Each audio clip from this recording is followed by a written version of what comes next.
Hello, Kumaril! Samahan nyo kami dahil dadayuin namin ang sikat at nagtitrending na kainan sa Fusion Alley.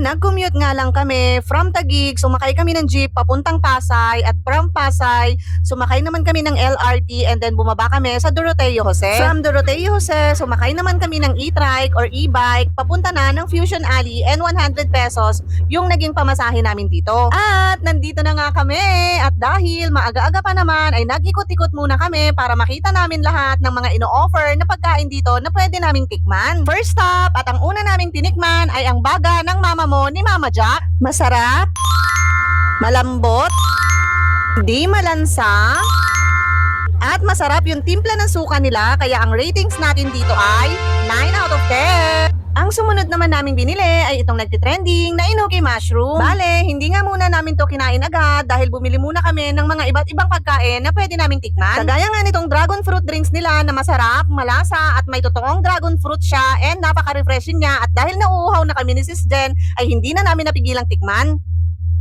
Bumili nga din kami nitong grilled scallop na 10 pieces for 110 pesos. Meron din kaming binili na corn cheese overload na 100 pesos per tab. Meron din kaming Ilocos empanada na 90 pesos each.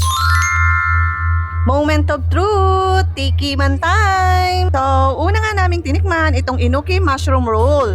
Masarap naman yung lasa niya, kaya lang medyo matigas talaga siya. So, para sa amin, 6 out of 10. Next, grilled scallops. Hindi ko malasahan yung cheese kasi sobrang konti niya talaga and yung scallops mismo is not the usual scallops na binibili ko. So, binigyan ko ng second chance, hindi talaga.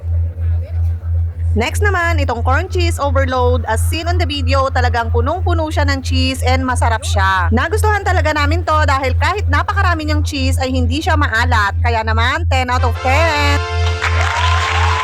Next ko namang tinikman itong Ilocos empanada. Mainit-init pa nga siya dyan kahit pinakalas na namin niyang kinain dahil talagang bagong luto siyang ibibigay sa'yo. Masarap at malasa siya at lalong nagko-complement yung sukang Iloco nila at kahit wala siyang suka ay masarap pa rin siya kainin. Kaya naman 10 out of 10.